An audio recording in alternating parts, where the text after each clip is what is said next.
Hey everybody, NephilimFree here. This is a kind of an add-on to a video I made recently. Recently I made a video discussing the evidences of the Noachian flood, some of the evidences, a few of them. And in that video I explained that the earth split open at the mid-Atlantic ridges, which run around the earth like the seam of a baseball, and the great pressure of the crust of the earth, 6 miles of it, on this water caused the water to eject from the earth at supersonic speed. Much of this water escaped the escape velocity of the earth and headed toward the moon, where the moon's gravity accelerated it, and the moon was pelted by water frozen from the frozen water, which came from inside the earth at the beginning of the Noachian flood. Well, there has been a recent discovery that provides further evidence for this I'm going to tell you about. First off, I think it's important to know something I didn't mention that's interesting. The moon is covered by, and I mean it when I say innumerable. I'm talking about trillions times trillions of micro craters. They vary in size from far less than the size of a grain of sand to the size of a BB and bigger, and they just get bigger. But there are innumerable micro craters on the moon. You see, some of this water that ejected from the earth was mist and in droplet form, and it froze in space. As it headed toward the moon from supersonic speed, it pelted the moon with innumerable micro craters of water moving at probably thousands of miles per hour. Many thousands of miles per hour, possibly 5 or 10 or more thousand miles per hour.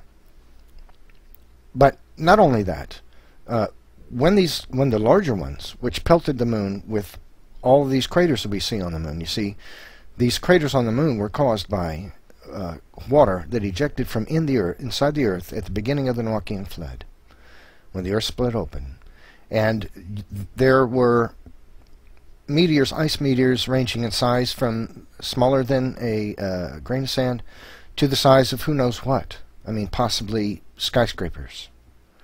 And they shot towards the moon as ice comets and slammed into the moon. That's why the moon is covered with so many massive craters, and smaller ones too. The craters on the moon vary in size tremendously. It's covered with craters. Well, a recent discovery was made by NASA.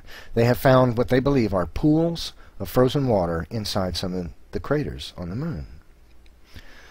This is a conundrum for evolutionists, because you see, first evolutionists, well, before I go on, let me say that the source for this water is the water that ejected from inside the earth. This water froze. It pelted the moon as meteors. When a meteor moving at, let's say, 5,500 miles per hour slams into the moon, it's going to disintegrate. I mean, it literally will disintegrate. It will just explode into shards and little tiny micro bits. It's just going to disintegrate. There's not going to be big chunks of it left, because we see that happen on the earth. What happens with meteors when they strike the earth, very little of it is left. Sometimes rocks, a few rocks, you know, but the vast majority of the meteor is gone. When it hit the earth, it hit with such impact that it just shattered, just exploded. Okay, that's what happened to these ice meteors that struck the moon. They just exploded and disintegrated.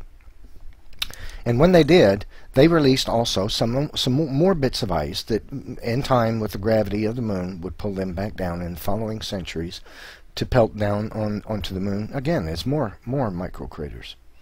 However, and craters of varying size. But this discovery, you see, is a conundrum for evolutionists, because they've always stated that, in the past, they stated that the moon broke off from the earth once when the earth was molten. The moon was, you know, it was spinning, and a glob of it came off, and that became the moon. That's not possible, because if it had been come off of the moon, then it would have the similar chemical makeup as the earth. The moon is almost completely void of iron. The earth is completely slapped full of iron. You can't walk outside into your backyard, reach down in the ground and dig up a handful of dirt and look at it. You take that to a lab and analyze it, it's going to have lots and lots of iron in it. And I don't care where the soil came from. Unless it's pure clay, it's going to have lots of iron in it, because you see, the earth is just filled with iron. All the soil on the earth has got plenty of iron in it. The moon has virtually no iron.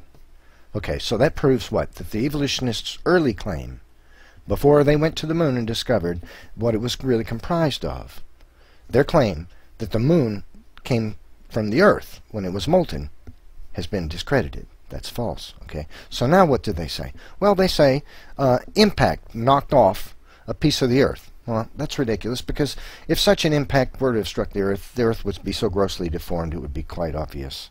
It wouldn't nicely mold itself back round again. Sorry.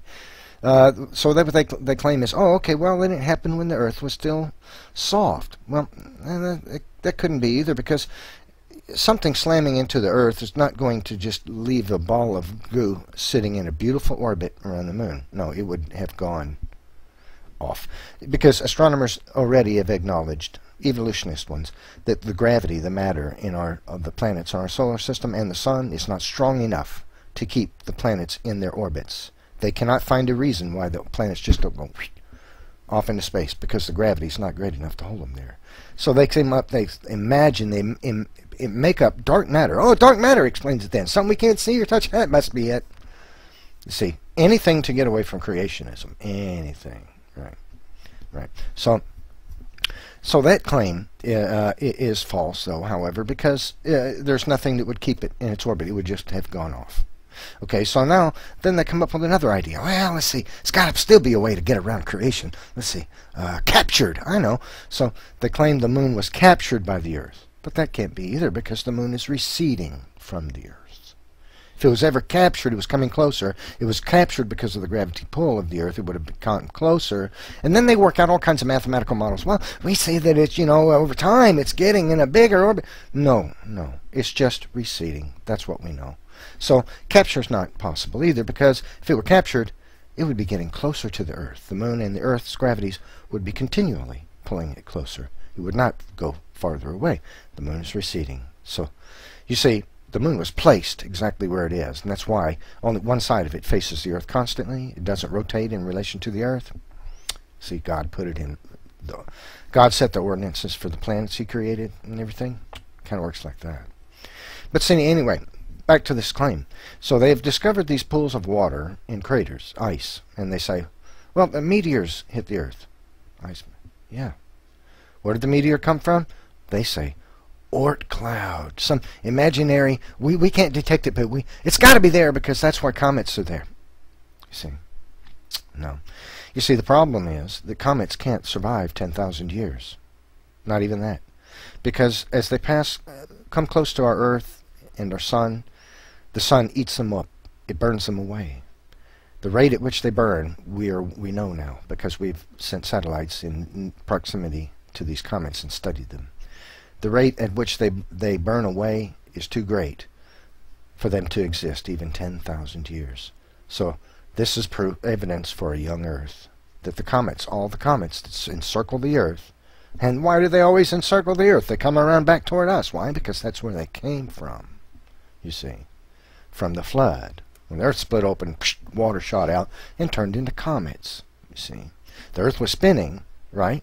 Or rather, I'm a geocentrist. I believe the universe is spinning around the Earth. That's completely crazy, I know, but it's true. So, as the universe is spinning around the Earth, the water is still ejecting. It would be the same as if the Earth was spinning and ejecting water.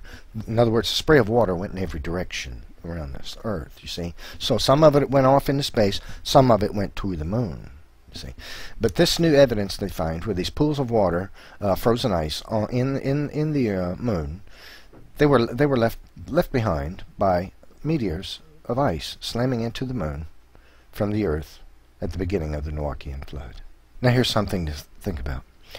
If NASA makes a trip to the moon and they recover some of this ice, they're liable to find plankton and bacteria inside that ice.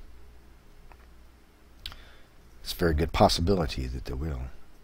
At that point, they're going to make one of two claims. They're going to say either, we don't know how, but water came from the Earth to the moon, but there was no flood.